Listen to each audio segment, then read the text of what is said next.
What's up, family? Gerald the Bossman here. You're tuned into the Bossman Show on AM 1010, AM 1430, 1055 The King. Let the King out at 105theking.com and the Bossman Show at bossmanshow.com. Hit me up on Instagram, The Bossman Show, Twitter at Bossman Show, and Facebook, Bossman Show. It's the Bossman on your radio. Listen to the Bossman Show with your host, JR, Saturdays at 9 a.m. right here on AM 1010, The King. BS3 Network, changing the way you watch TV.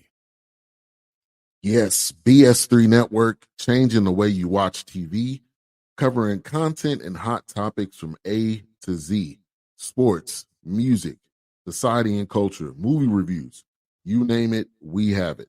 Check it out on bs3network.com or check us out on Roku, BS3 TV on Roku, as well as check out your favorite podcast on all podcast platforms or Spreaker.com/BS3 Network.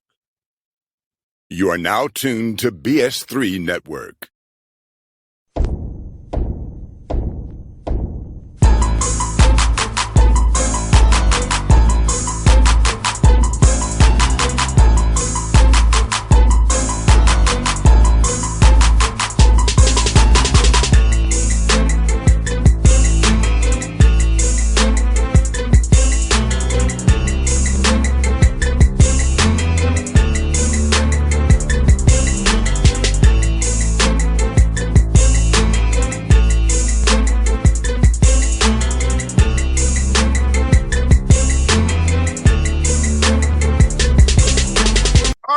Back on the Bossman Show, from the show, Coach Todd Simon has missed 2 years on the show. That's on me, but he's back now. 2 years too long, Coach. Good to see you, man. How you doing, brother?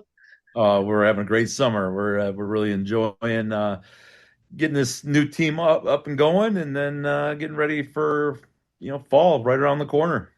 And Coach, last time me and you talked, college basketball has changed a lot for us, the rev share, NIL, roster building. So for you jumping into it when you did something you talked to now, just talk about how you had to kind of adapt with the times, with how things are right now in college basketball. Yeah, I mean it's if you rewound a little bit, what the job entails now is completely different. We're fundraisers, we're GMs. You're wearing a lot more hats on top of what we used to do. Now I look back now and say, what did I do with all my time?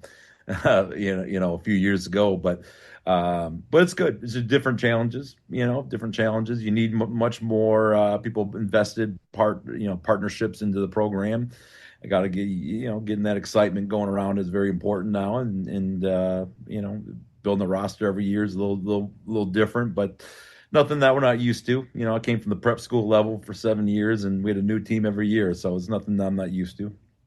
Yeah, you know what, Coach? I know some guys are different about it, and some feel different about how you only have these guys, some of them 9 to 10 months, and trying to build a legitimate bond with a guy in 9 to 10 months, kind of like strangers kind of coming together for a common cause. So talk about the team building aspect of it, the chemistry aspect of it, when you you may have a guy and just said that was 9 or 10 months. And that's after that he's gone to his next spot. You have to redo this all over again and kind of try to keep the culture, but with new guys come cycle through all the time.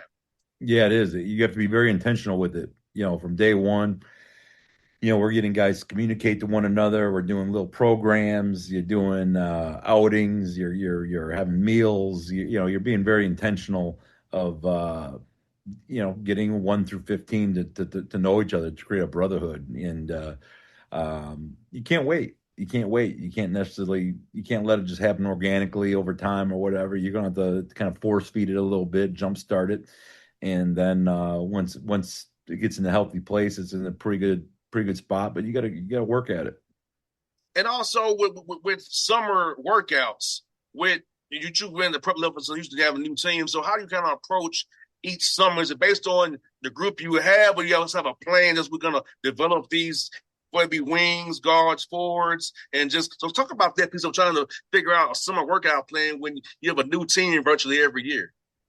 Yeah, we have a plan, right? We've got our whole 365 kind of mapped out, and we have phases of this thing. We teaching a whole method. So we used our first 7 weeks, to really kind of put the outline of everything in, right? So this is how we do. We're going to always keep our culture, something that we work on every day, and hold that line in our culture, and then two, now you're installing, this is what our offense is, our concepts. This is what we're doing defensively, our concepts. This is our technique.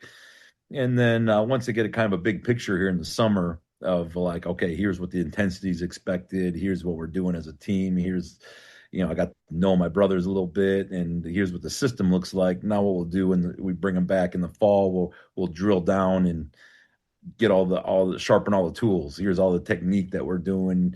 Let's get this more individual, and then put the pieces back together come official practice, and then away we go.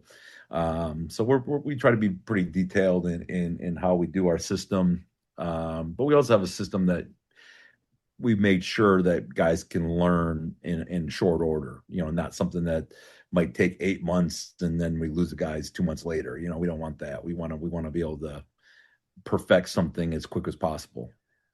And coach, talk about this piece of it, getting these young men to relearn a different language, because what you call an ice or a double drag here maybe it's different with you than it is their previous. So yeah, multiple guys saying, well, at my old place it was called this. How do you kind of work on trying to retrain that brain and forget what you learned previous stops, and apply your terminology and your system to what we're doing out there on the court?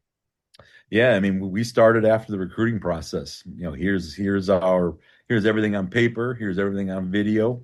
We'll text clips. We'll talk about what we're going to work on the next day, and so we want guys to see it and feel it, touch it over and over and over before we even rep it on the floor. And I feel like that's accelerated our learning process.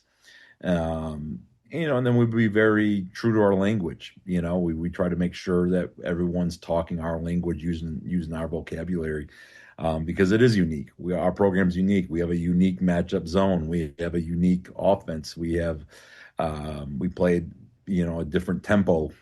We do some things that are just a little bit unique. We press, and we do different things on baseline out of bounds and sideline out of bounds. We have a whole lot of things going on that we need it to be real efficient for us to get everything in a place that it's instinctual.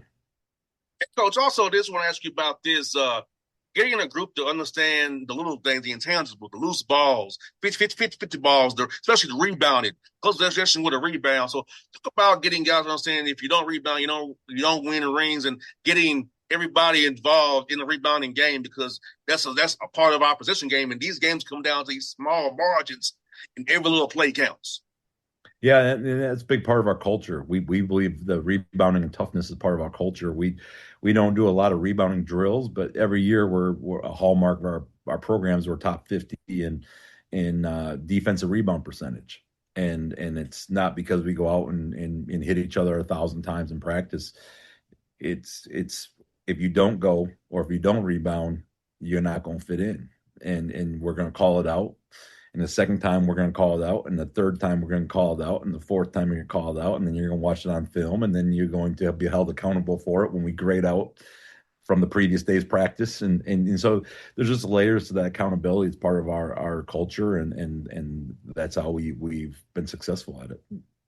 And Coach, talk about getting young men to be accountable and really learn from the film you watch with the coaches and on their own, and apply it on the court. So talk about getting them to go from the film on the laptop, on the projector, and applying it actually on the court, then in games. Yeah, no, I mean, it is. It's a skill. It's a skill to be able to learn that way and be able to understand it. And then, the great players don't repeat mistakes. We have a saying, find a new mistake. And I think that's something we try to be very intentional when we talk about is you watch this on film from somebody else, you don't repeat that same mistake. And I think it's just a little bit of what you emphasize. You get what you emphasize, and we try to be very.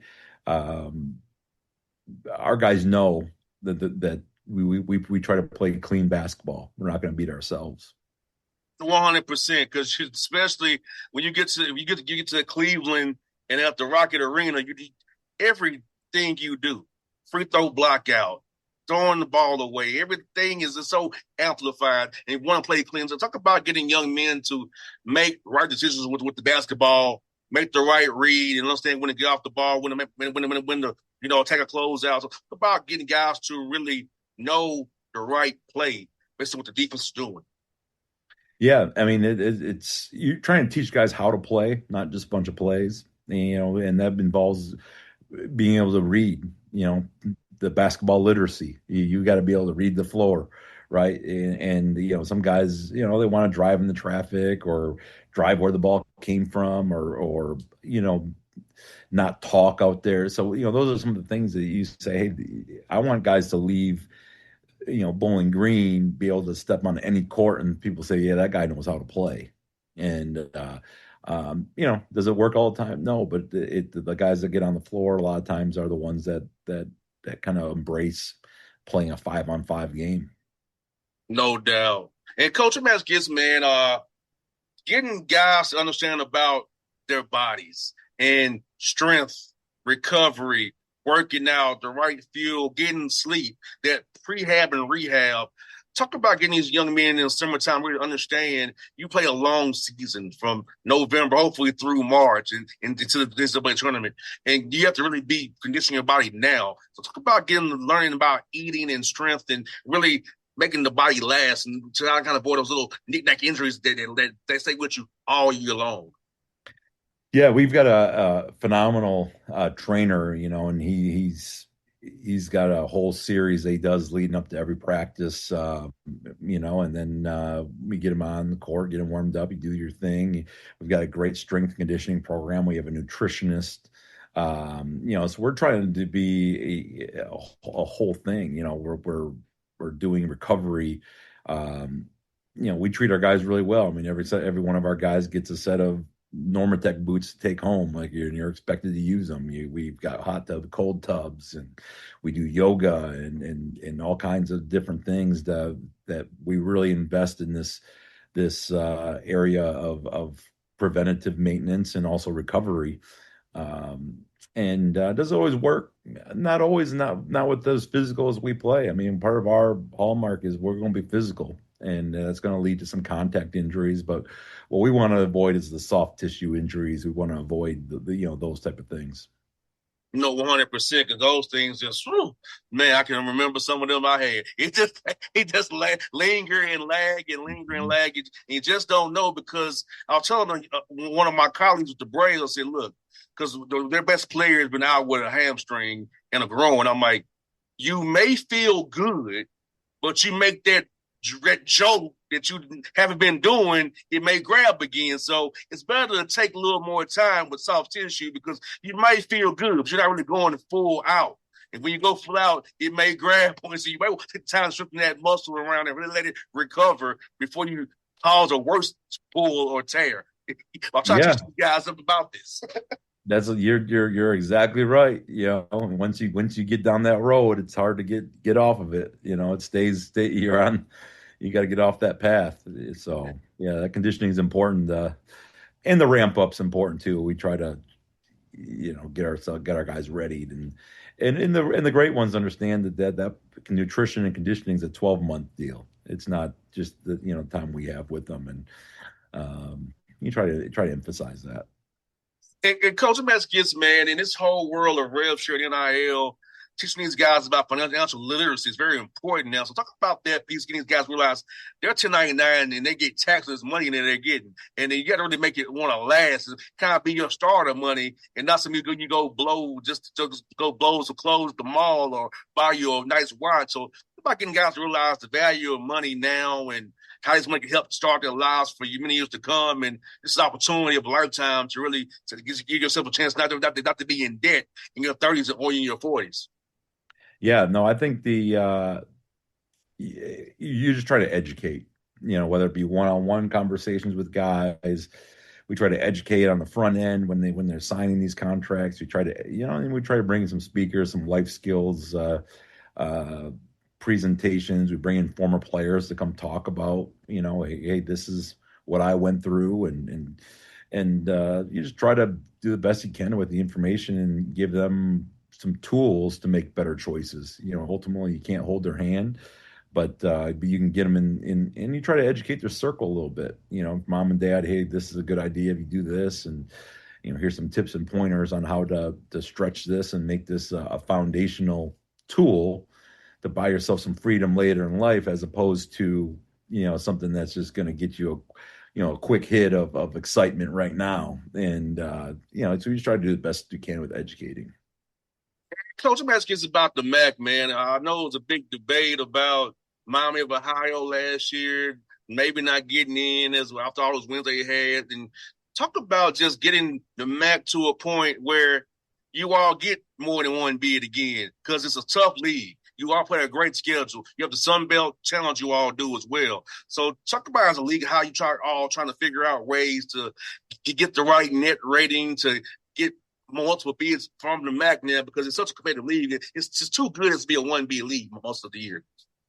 Yeah, I mean, yeah, to have two bids last year was incredible, and but like you said, it's been such a long time since the last time it was, and it's really hard. It's really really hard, and it took a unbelievable run by Miami, Ohio, to create that at large, and I don't think that's necessarily the model, but I think hopefully there's some lessons in what it takes. And with the new deal with the net ranking, you got to play home games. And the fact of the matter is, you need to play home games. You need to play neutral site games. You need to stay off the road as much as possible. You've got to, you got to win with margin. And you can't be getting bought. As a league, like we've got to be. If we're seriously trying to become a multiple bid league, we can't be. We won a bye game last year at Kansas State, but the win percentage of bye games, I believe, was around 4.9%. So if you're winning one out of every 20 of these bye games, you're going to get a whole lot of losses across the league. And so it requires a little bit of an investment, I think, structurally with how you schedule. And then obviously getting good players. The coaching in the league is phenomenal. Is a phenomenally coached league. But getting better players and putting them in the best position to pile up wins is the formula. Coach, let me ask you about this new 5-and-5 rule. I don't know much about it. Could you explain about what will it affect, like your roster going forward, and how teams are built now with knowing the kids have now five to play five now? Yeah, essentially that's exactly what it is. You're as soon as your clock's up in high school and you graduate or you hit 19, you have 5 years to play 5 seasons, and there's no more waivers, there's no more injury exceptions, there's no more this or that. And what you hope is, some guys will take a breather and develop for a little bit. I think we got into a world where there was so much transferring that guys were stunting their growth, because some guys don't learn that fast, and some are trying to learn 4 systems in 4 years and never really get to play instinctual basketball. They always are stuck in that learning mode and thinking mode. What you hope it does, it keeps guys thinking, well, hey, maybe I can sit and perfect the system for a couple years and get myself in a really good place and not put all this pressure to jump around, and then when the time is right, be a little more calculated with it. So I do like the 5-and-5, and I do think hopefully it stabilizes the rosters a little bit. Coach, I got 2 questions for you from my interns here. So one of them is when they want to ask you, Coach, what part of your job you enjoy the most? It does not have to do with basketball. Yeah, basketball's become such a smaller part of it, but so that's like the cherry on top. But I like getting out and knowing people. Like, I like having lunch and dinner with donors and boosters and hanging out in the community, and and getting those students on campus and all that sort of stuff. I could talk to a wall, so I enjoy that part, getting to know people. And the last one, that they have for you, Coach. Says, Coach Simon, if you were not a head coach in basketball, what would your career path be? Ooh, that's a good one. That's a good one. Maybe run a nonprofit, something of that nature, something of substance, trying to help some people. And, I think it would be probably something in that world where, maybe helping some kids or doing something of that nature and, try to make a little difference that way. Well, Coach Sam, I'll tell you what, brother, it's good having the show again. It's been 2 years too long. That's on me, and I'm sorry. It won't be 2 more years, man. We got to do this more often for sure. Yeah, absolutely. No, I appreciate you having me. And it's always a pleasure to have a good chat with you. Hey, same here, brother. Hey, hope to talk to you again in March, man. We go to the big dance. That's it. Let's do it. Yes, indeed. Thank you always, Coach. All right, my friend. You have a great day. You too. BS3 Network, changing the way you watch TV. Yes, BS3 Network, changing the way you watch TV, covering content and hot topics from A to Z, sports, music, society and culture, movie reviews, you name it, we have it. Check it out on bs3network.com or check us out on Roku, BS3 TV on Roku, as well as check out your favorite podcast on all podcast platforms or Spreaker.com/BS3 Network. You are now tuned to BS3 Network. What's up, family? Jared the Bossman here. You're tuned into the Bossman Show on AM 1010, AM 1430, 1055 The King. Let the King out at 105theking.com and the Bossman Show at bossmanshow.com. Hit me up on Instagram, The Bossman Show, Twitter at Bossman Show, and Facebook, Bossman Show. It's the Bossman on your radio. Listen to The Bossman Show with your host, JR, Saturdays at 9 a.m. right here on AM 1010, The King.